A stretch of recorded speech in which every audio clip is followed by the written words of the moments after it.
Well, this weekend, Julio Cesar Chavez defended his version of the middleweight crown, beating Peter Manfredo Jr. It was, like so many other Julio Cesar Chavez Jr. fights, him against a foe that many people did not believe could beat him. It was kind of a repeat of all the fights he had against the likes of John Duddy, Matt Vanda, who he fought twice, and a number of other middle-level middleweights. That was all, of course, before he ended up winning a title from Sebastian Zbik, who himself could be thought of as kind of a middle-of-the-road middleweight, although he had slightly better skills than the three aforementioned fighters. So where are we with Julio Cesar Chavez Jr., who is such a lightning rod for debate for so many reasons? Well, he's a 26-year-old, or 25 actually, who now has a version of a world title, has had well over 40 professional fights, and is already something of an icon in Mexico, though not certainly approaching the level of his father, Julio Cesar Chavez Sr. But he has all the makings of a potential superstar. What's missing right now is competition. And for a long time, it was okay to say he was a work in progress. He is still, by the way, thought of as a work in progress. Working with Freddie Roach, the best trainer in boxing, or one of the best certainly. We saw in the Manfredo fight boxing skills coming to the forefront to go with his natural aggression.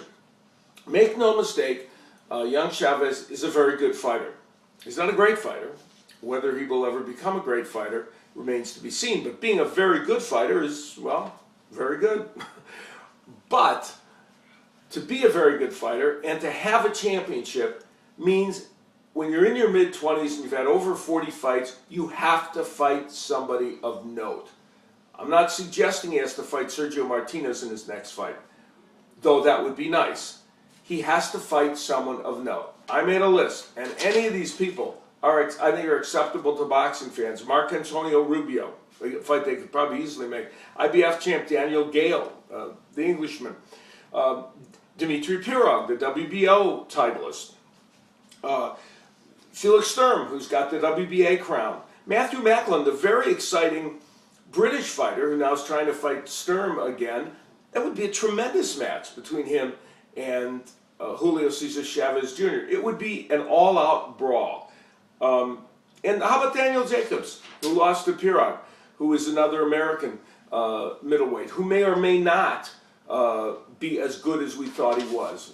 So all of those people, any of them, would be an acceptable next match. And really the onus is on Top Rank, who promotes Chavez Jr., to make matches of some significance.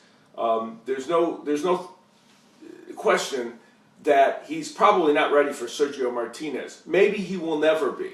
But at some point he should try Martinez if he keeps winning and he's got a world title. For no other reason, it's a huge fight. But the fact is, the next time out, for the sake of boxing fans, both HBO, which sanctioned this bout as one of the bouts they had on their network, and Top Rank, needs to find some acceptable and good opponent that's not a journeyman for Julio Cesar Chavez Jr. to fight.